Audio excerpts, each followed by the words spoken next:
Hello guys, welcome to our channel. This is Teja. ప్రస్తుతం మనతో పాటు సీనియర్ జర్నలిస్ట్ జగదేవ్ గారు ఉన్నారు. నమస్తే సార్. నమస్తే. సో ఒక రకంగా కూటమి ప్రపంచం సృష్టించడానికి కారణం పవన్ కళ్యాణ్ గారు, అలాగే బీజేపీ వీళ్ళతో పొత్తులతో ఉండటం అందరికీ తెలుస్తుంది.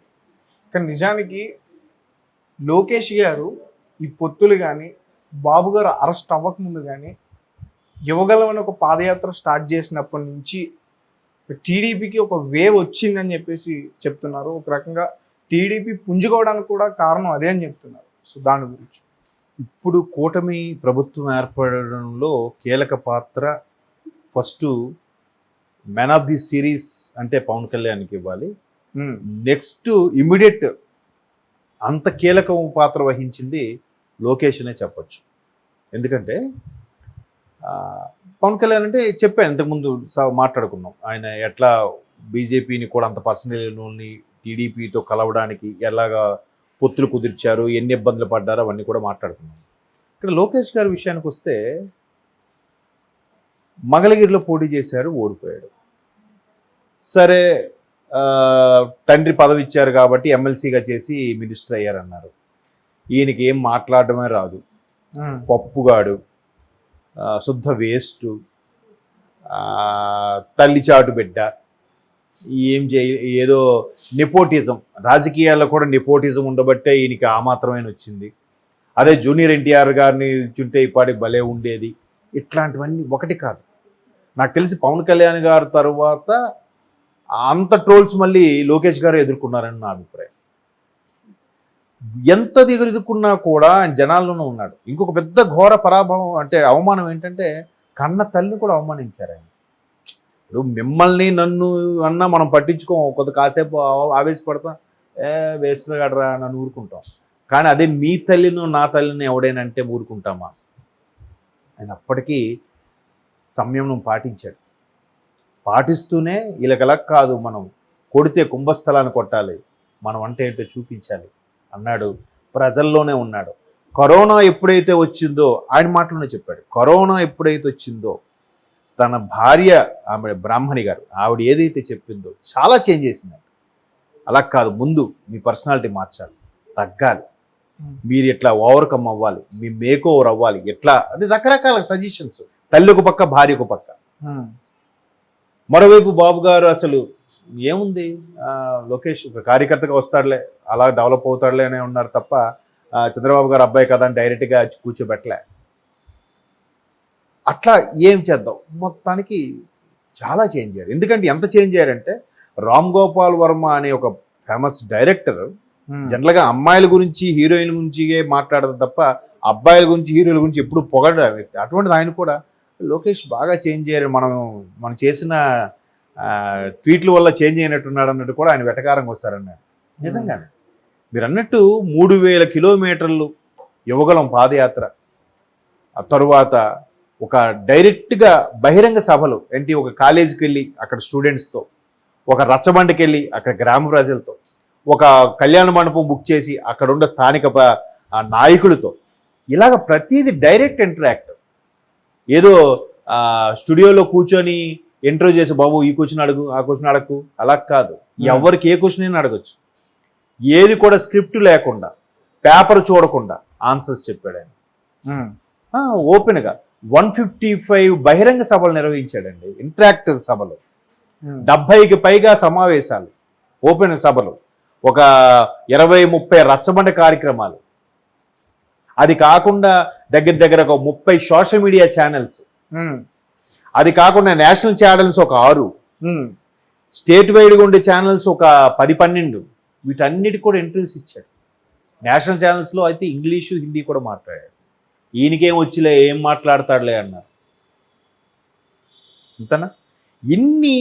ఇవన్నిటికీ ఒక పక్కన పెడితే ఎందుకు లోకేష్ గారి గురించి ఈ విధంగా మాట్లాడుకోవస్తుందనే సందర్భం వస్తే కనుక 1982లో పార్టీ పెట్టినప్పుడు, 83లో తెలుగుదేశం పార్టీ ఒక ప్రభంజనం సృష్టించినప్పుడు ఈ సోకాల్ సీనియర్ నాయకులు అందరూ కూడా యంగ్ నాయకులు. అప్పుడు బాబు గారి దగ్గర నుంచి అందరూ ఇప్పుడు ఎవరైతే సీనియర్ టీడీపీలో ఉన్న నాయకులు ఉన్నారో వీళ్ళందరూ యంగ్, 30-35 ఏళ్ళ వయసులో ఉన్న యువ నాయకులు.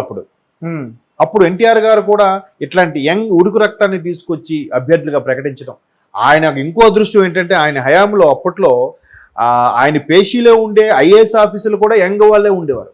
మంచి అప్పుడే సెలెక్ట్ అయ్యి ఒక 5 ఏళ్ళు సర్వీస్ చేసిన ఐఏఎస్ ఆఫీసర్లు లాంటి వాళ్ళు ఉండేవారు. అటువంటి వాళ్ళని చూస్ చేసుకొని వాళ్ళ ఆలోచన విధానం లేదు, మీరు యంగ్ బ్లడ్ మీరు ఉండాలి, మీరు చెప్పండి ఏం చేద్దాం, ఇలా చేస్తే బాగుంటుందా సార్, అలా చేస్తే బాగుంటుంది. ఎందుకంటే ఐఏఎస్ ఐపీఎస్లకు అడ్మినిస్ట్రేషన్ ఇచ్చేస్తే, ఒక గైడెన్స్ ఇచ్చేస్తే వాళ్ళు చేసుకెళ్ళిపోతారండి. వీళ్ళు జస్ట్ ఇలా చూసి కనుసైగతో సంతకాలు చేసుకుంటూ వెళ్ళిపోతే చాలు, అంత పర్ఫెక్ట్గా వెళ్ళిపోతుంది అడ్మినిస్ట్రేషన్. ఎప్పుడు కూడా ఒక తెలివైన అడ్మినిస్ట్రేషన్ ఆఫీసర్ ఉన్నాడంటే నడిచిపోద్ది అంతే బండి. సో అట్లాగా అప్పుడున్న పరిస్థితి వేరు, ఇప్పుడు అలా కాదు. పార్టీలు ఎక్కువైపోయాయి, నాయకులు ఎక్కువైపోయారు, ఎవరు నమ్మాలో తెలియదు, ఏ పార్టీ చూసినా అదే నాయకుడు, పార్టీ పేరు మారుతుంది తప్ప నాయకుడు మారట్లేదు. ఇటువంటి సందర్భంలో పాత నాయకులందరూ సీనియర్లు అయిపోయారు, వాళ్ళంతా ఉడుకులుగా అగ్రెసివ్గా చేయగలుగుతారా లేదా అనుకున్న టైంలో లోకేష్ అనే ఒక యువ నాయకుడు వచ్చాడు. ఈయన ఏం చేస్తున్నాడు, నెక్స్ట్ లెవెల్ నెక్స్ట్ కేటగిరీ ఉన్న నాయకులందరినీ కలుపుకుపోతున్నాడు. మేబీ కొత్త నీరు అవ్వచ్చు, లేదా పాత నీరులోనే ఉండే కొత్త నీరు. అంటే అలాగా పాత నాయకుల తాలూకు పిల్లలు, మేనలళ్ళు, కొడుకులు, అల్లుళ్ళు, కూతుర్లు, ఇటువంటి నెక్స్ట్ జనరేషన్ కూడా గ్యాదర్ చేస్తున్నారు. మొన్న లిస్టు ప్రకటించినప్పుడు కూడా టీడీపీ 24 మందికి ప్రకటించడం జరిగింది యువరక్త నాయకులు. అవునా? అంటే పాత వాళ్ళని ఇంతకుముందు కూడా ఒక సందర్భంలో చెప్పాను, ఒక సంస్థ కానీ ఒక పార్టీ కానీ నడవాలి అంటే సీనియర్లు ఉండాలి ఆ బోర్డ్ ఆఫ్ డైరెక్టర్స్లో, జూనియర్స్ కొత్తగా ఉడుకు రక్తం వల్ల ఉండాలి. ఉన్నప్పుడే వీళ్ళు ఉడుకు రక్తం ఆవేశంలో ఉండే ఆలోచనలకి, వీళ్ళు అనుభవంతో ఉన్న ఆలోచనలకి రెండు టాలీ అయ్యి ఎలా వెళ్తే బాగుంటుంది, పడవ ఎలా నడిస్తే బాగుంటుంది అనేది చాలా కీలకం, చాలా ఇంపార్టెంట్. సో ఇప్పుడు ఈ యువగలంతో ఆయన ఆ మార్కుని రీచ్ అయిపోయాడు. నెక్స్ట్ ఆయనే చాలా సందర్భం చెప్పాడు, ఇప్పుడు నిజంగా నెపోటిజము బాబు గారు అబ్బాయి అనుకుంటే సేఫ్ జోన్లో వచ్చి ఎక్కడ గెలుస్తామో, ఎక్కడ టీడీపీ కంచుకోవటం అక్కడ పోటీ చేస్తే అయిపోద్ది కదా. ఇప్పుడు జగన్మోహన్ రెడ్డి గారు ఉన్నారండి, పులివెందుల దాటొచ్చి ఎక్కడైనా పోటీ చేశారు ఆయన? కడప దాటొచ్చి ఎంపీకి ఎక్కడైనా పోటీ చేశారా? గతంలో కూడా లేదు కదా. మీరు నిజంగా రాష్ట్ర నాయకుడు అన్నప్పుడు ఇచ్చాపురం నుంచి తిరుపతి వరకు ఎక్కడైనా పోటీ చేయాలి కదా. ఎక్కడైనా పోటీ చేసినా గెలిచే సత్తా ఉండేవాడు కదా రాష్ట్ర నాయకుడు. ఇప్పుడు ఇంతకుముందు ఎన్టీఆర్ గారు ఇద్దరుకుందా అలాంటి సత్తా? ఒకటి పవన్ కళ్యాణ్, రెండు లోకేష్ గారు కదా. ఇప్పుడు అంతకుముందు ఎన్టీఆర్ గారు టెక్కలి అంటే శ్రీకాకుళం జిల్లాలో చేశారు, నంద్యాలలో వాళ్ళకి పోటీ చేశారు, హిందూపురం అలా మార్చి కూడా చేసి గెలిచిన సందర్భాలు ఉన్నాయి. మరి మీరు అన్నట్టు పవన్ కళ్యాణ్ గారు, లోకేష్ గారు మంగళగిరి ఎందుకు ఎంచుకున్నారని అడిగారు. మంగళగిరిలో ఎప్పటికీ సుమారుగా 15 సార్లు 16 సార్లు బై ఎలక్షన్ అన్నీ కలిపి అయితే కేవలం 2 సార్లే టీడీపీ గెలిచిందంట అప్పటి నుంచి కూడా. ఓకే, మిగతా అయితే ఈయన ఏం చేశాడు, ఎక్కడైతే టీడీపీకి స్థానిక బలం లేదో, ఎక్కడైతే టీడీపీకి కార్యకర్తలు ఓటర్లు లేరో అక్కడి నుంచే పోటీ చేస్తాను పట్టుబట్టాడు. నేను ఓడిపోయినా పర్వాలేదు, అక్కడి నుంచే చేస్తాను. అలాగే చేశాడు. లాస్ట్ టైం మంగళగిరి నుంచి ఓడిపోయాడు, ఈసారి మంగళగిరి నుంచి జైకేతన్. మంగళగిరి నుంచి కూడా ఎక్కువగా ఓట్లతో ఓడిపోలేదు సార్, దాదాపు ఒక 6,000 ఓట్లతో ఓడిపోయారు అనుకుంటా. ఓడిపోయాడు కదండి, గెలిస్తే బుల్లెట్ దిగిందా లేదా అంటున్నారు, అంతే కదా. చెప్తున్నాను కదా, ఎలక్షన్స్ లో పాస్ మార్క్ అంటే ఏమీ లేదు. 100 ఓట్ల తేడాతో గెలిచినా గెలిచినట్టే, 2 ఓట్లతో గెలిచినా గెలిచినట్టే కదా. కాబట్టి ఇక్కడ అది కాదు, మొత్తానికి ఓడిపోయాడు అనుకుందాం. ఎందుకు ఓడిపోయాడు? మళ్ళీ అక్కడే అమ్మో ఈసారి పోతారు లేదు, ఎక్కడి నుంచే గెలవాలి, ఎక్కడ పోయిందో అక్కడే వెతుక్కోవాలి అన్నాడు. అలాగనే అయింది. ఇప్పుడు ఈరోజు బంపర్ మెజార్టీతో జైకేతను ఎగరవేశాడు. ఇప్పుడు రెడ్ డైరీ పట్టుకొని కూడా చూపిస్తున్నాడు ఆయన.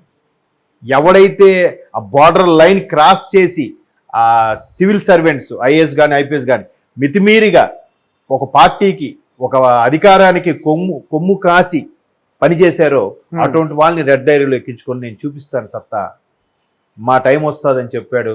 అదే వచ్చింది. ఇప్పుడు ఏమో రేపు ఆయనకి హోమ్ ఇస్తారేమో చెప్పలేము, ఇస్తే ఎలా ఉంటుందో. ఉడుకు రక్తం ఆలోచనలు వేరే ఉంటే బాబు గారు అనుకోండి, ఇది ఇలా చేస్తే ఇష్యూ అవుతుందా, అది అలా చేస్తుందా ఇష్యూ అవుతుందా అని ఒక అనుభవంగా ఆలోచిస్తాడు. ఎందుకులే ఈ కక్ష సాధింపులు అన్నట్టుగా. కానీ కక్ష సాధింపు కాదు ఇక్కడ. బార్డర్ క్రాస్ అయిన అందరికి కూడా తగిన మూల్యం చెల్లించాల్సిందే. ఎవరైనా అదే ఆలోచిస్తారు. సినిమాలో కూడా అంతే కదండి. తప్పు చేసినప్పుడు క్లైమాక్స్లో విలన్ హీరో కొడుతుంటే వీడికి అవ్వాలరా, వీడికి అవ్వాలి మాత్రం అని అంటుంటారు ప్రేక్షకులు. ఇప్పుడు అందరూ చేశారా? రూరల్ ఏరియా సినిమాలు చూడండి, వాళ్ళు ఏడిస్తే వీడు ఏడ్చేస్తుంటాడు, వాడికి బా మంచి పని అయింది వీడికి అవ్వాలరా అని అంటుంటాడు. ఏదో వీడు పక్కింటి వాళ్ళ ఫీల్ అయిపోతుంటాడు.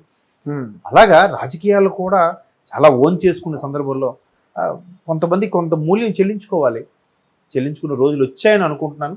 మొత్తానికి లోకేష్ గారు రావడం, యువగలం కూడా కొత్త నీరు మరలా టీడీపీకి ఇంజెక్ట్ అవ్వడం అనేది మంచి పరిణామం నా అభిప్రాయం. Okay sir. అంటే పాదయాత్ర కేసును ఇప్పటివరకు కూడా ఎవరు ఓడిపోలేదు. మనం గతంలో చూసాం, రాజశేఖర రెడ్డి గారు చనిపోయినప్పుడు జగన్మోహన్ రెడ్డి గారు పాదయాత్ర చేశారు, దాని తర్వాత షర్మిల గారు చేశారు, చంద్రబాబు గారు పాదయాత్ర చేసినప్పుడు గెలిచారు, లోకేష్ గారు పాదయాత్ర చేశారు, పార్టీ గెలిచింది, ఆయన కూడా గెలిచాడు. అవును. Okay sir, thank you so much.